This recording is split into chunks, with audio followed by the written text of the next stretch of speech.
Hi friends, இந்த வீடியோவில் நம்ம ரெசின் மோல்டு வச்சு பெண்டன்ட் எப்படி பண்ணுறதுன்றதை பார்க்க போகிறோம். முதல்ல ரெசின் கிளீனரை வச்சு நான் மோல்டை க்ளீன் பண்ணிக்கினேன். அதுக்கப்புறம் ரெசினை எடுத்து ஹார்ட்வேரும் ரெசினும் 3:1 அந்த ரேஞ்சில் நம்ம எடுத்துக்கணும். அதில் வெயிட் மிஷினில் கப்பை வச்சுட்டு முதல்ல ரெசினை நான் 6% எடுத்துகிட்ருக்கேன்.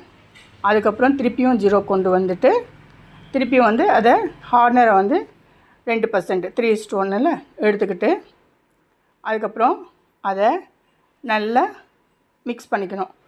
பபுள்ஸ் இல்லாத அளவுக்கு நல்ல கிளியராக ஸ்லோவாக மிக்ஸ் பண்ணி எடுத்துக்கணும். இதுக்கு ஒரு யூஸ் அண்ட் த்ரோ கப்பு எடுத்துக்கோங்க, ஓகேவா? அதுக்கப்புறம் மோல்டில் அந்த ரெசினை கொஞ்சம் ஊற்றிட்டு நம்ம அதுக்குள்ளே என்ன டிசைன் வைக்கணும், இல்லை என்ன பூவோ எதை யோசனை பண்ணுறோமோ அதை ஃபில் பண்ணிக்கணும். இப்போ நான் இதுக்கு ரெட் கலரில் ஒரு சம்கி வச்சு ஹார்டின் ஃபில் பண்ணுறேன். அதுக்கப்புறம் ஃபில் பண்ணிவிட்டு இதுக்கு மேலே ரெசினை ஊற்றணும்.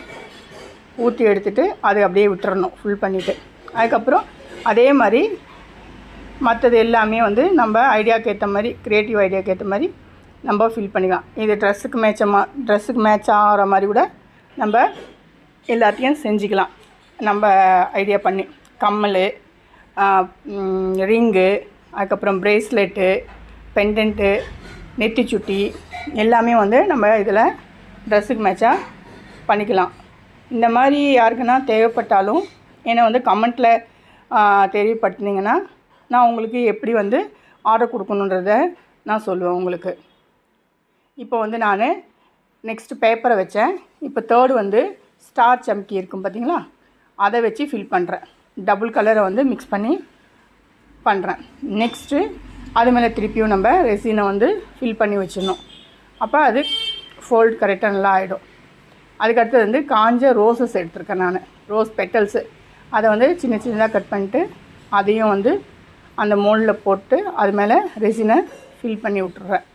அது நல்லா கோட்டிங் நல்லா இருக்கணும். அதனால் ரெசினை கொஞ்சம் நல்லாவே ஃபில் பண்ணுங்கள், லைட்டாக ஃபில் பண்ணக்கூடாது.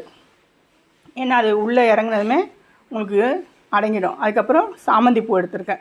இந்த சாமந்தி பூவை சின்ன சின்ன பிச்சு போட்டு அது மேலேயும் ரெசினை ஊற்றி எடுத்துட்டேன். இப்போ பாருங்கள், ஒரு நாள் ஃபுல்லாக காஞ்சதுமே நல்லா வந்துச்சு பாருங்கள். பெண்டன்ட் எல்லாமே கிளியராக நல்லா வந்துச்சு. இப்போ நம்ம இதை ஒரு செயின் எடுத்து அதில் ரிங் போட்டு நம்ம அதை செயினில் மாட்டிட்டோம்னா பெண்டன்ட், சூப்பரான பெண்டன்ட் ரெடி ஆகிடும். இதுக்கு ஏற்ற மாதிரி இயர் ரிங்ஸ் எல்லாம் நான் நெக்ஸ்ட் வீடியோவில் காட்டுறேன். Bye bye, thank you. Like and subscribe.